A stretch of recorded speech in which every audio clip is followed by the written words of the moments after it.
Mga kaparokya, bago natin umpisahan ang ikalawang yugto ng ating online viewership ngayong araw ng Lunes, March 11, ay pag-usapan muna natin si Atasha Mulak. Matatandaan itong March 9, araw ng Sabado, ay naging guest speaker siya sa Go Negosyo kung saan in-interview siya ni Iza Calzado na dati ding naging host ng Eat Bulaga noong nasa GMA Network pa ito. At may isang big revelation si Atasha dito kasi at age 17 lang pala siya nagkaroon ng sariling phone. So talagang pinalaking maayos ng mag-asawang Aga Mulak at Sherlyn Gonzalez ang mga anak nila. Sa panahon ngayon, kahit 2 years old pa lang ay nanunood na or marunong na rin gumamit ng cellphone. Mga bata ngayon kapag walang gadget, nagagalit. Pero si Atasha Mulak, lumaking di si nanay sa gadget.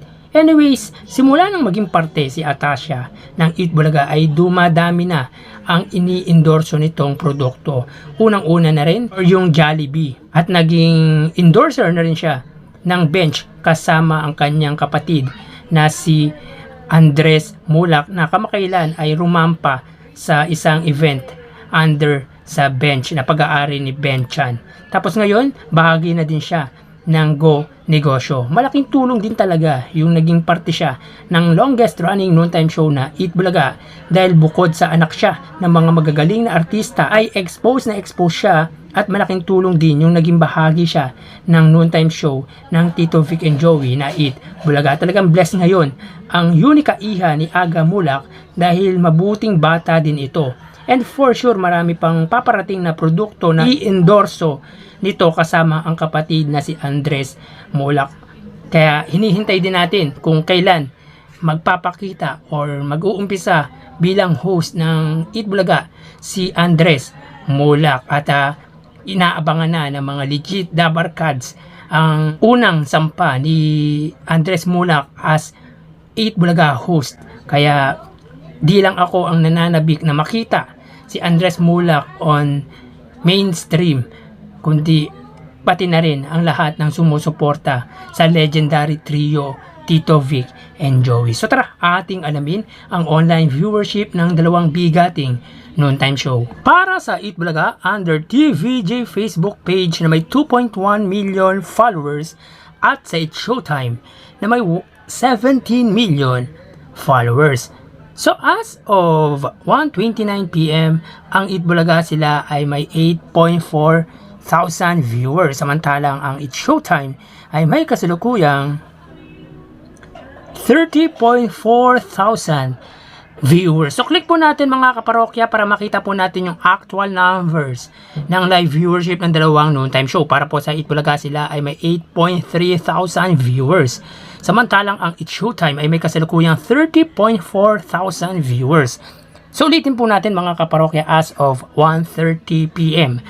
Ang Eat Bulaga sila ay may kasalukuyang 8.4 thousand viewers. Ang segment po ngayon ng Eat Bulaga ay Sugod Bahay mga kapatid. Samantalang ang It's Showtime ay may segment na Especially for You. So ang Especially for You po ay mahaba po talaga ang kanilang oras. So makikita po natin dito mga kaparokya ang It's Showtime ang siyang nanguna pagdating sa Facebook Live ng ating ikalawang yugto. Sila ay may 30,000 samantalang ang Eat Bulaga ay may 8,000. So ang pagitan po nila ay 22,000 viewers. So mapunta naman po tayo sa TV Network YouTube channel para po sa Eat Bulaga. Under naman po yan sa TV5 Philippines na may 1.69 million subscribers at sa It's Showtime under ABS-CBN Entertainment YouTube channel na may 47.1 million subscribers. So tara, click po natin at para malaman kung ano yung live viewers ng dalawang noontime show. Para po sa TV5, sila ay may 39,000 viewers.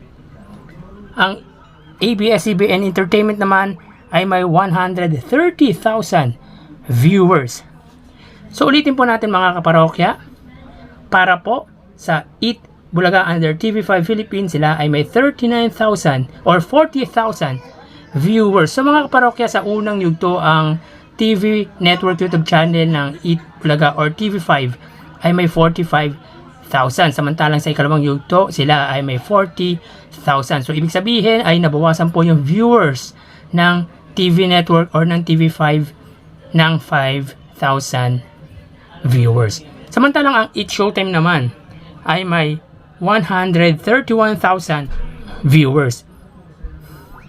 So sa unang yugto, ang ABS-CBN Entertainment ay may 116,000 viewers. So ibig sabihin ay nadagdagan po ng 15,000 viewers ang ABS-CBN. So mapunta naman po tayo sa main YouTube channel ng dalawang noontime show. Para po sa Eat Bulaga, under Eat Bulaga TVJ YouTube channel na may 870,000 subscribers. Sa Eat Showtime naman, under ABS-CBN Eat Showtime na may 2.04 million subscribers. So, sa unang yugto, ang Eat Bulaga TVJ YouTube channel ay may 64,000. Samantalang ang Eat Showtime naman ay may 85,000 viewers. So, click po natin. Para po sa Eat Bulaga, sila ay may 56 or 57,000 viewers. Samantalang ang Eat Showtime ay may 98,000 viewers. So ulitin po natin, as of 1:34 PM, ang Eat Bulaga, sila ay may 57,000 viewers. Ang Eat Showtime naman ay may 99,000 viewers. So sa unang yugto, again, nabawasan po ang Eat Bulaga ng 7,000 viewers. Samantalang ang Eat Showtime naman ay nadagdagan ng 14,000 viewers. So ibig sabihin sa ikalawang yugto ng ating online viewership ay mataas po ang idinagdag ng viewership ng Eat Showtime, samantalang ang Eat Bulaga ay malaki po ang nabawas sa kanilang live viewership, sapagkat ang total live viewers ng Eat Bulaga sa unang yugto ay 121,000 viewers, samantalang ang Eat Showtime ay 227,000 viewers. Ilalagay po natin, mga kaparokya, yung link sa unang yugto sa may description ng video na ito. So bali ang total na nakuha ng Eat Bulaga sa kanilang live viewership sa ikalawang yugto, both FB Live at YouTube Live ng dalawang noontime show. Ang Eat Bulaga ay nakakuha ng total na 105,000 viewers. Samantalang ang Eat Showtime ay may total na 260,000 viewers. So yan po ang lumalabas sa kanilang online viewership as of 1:36 PM. At mamaya po magbabalik po tayo sa huling yugto ng ating online viewership ng dalawang bigating noontime show dito sa ating bansa. Magpapaalam na po ako pansamantala. Thank you and God bless.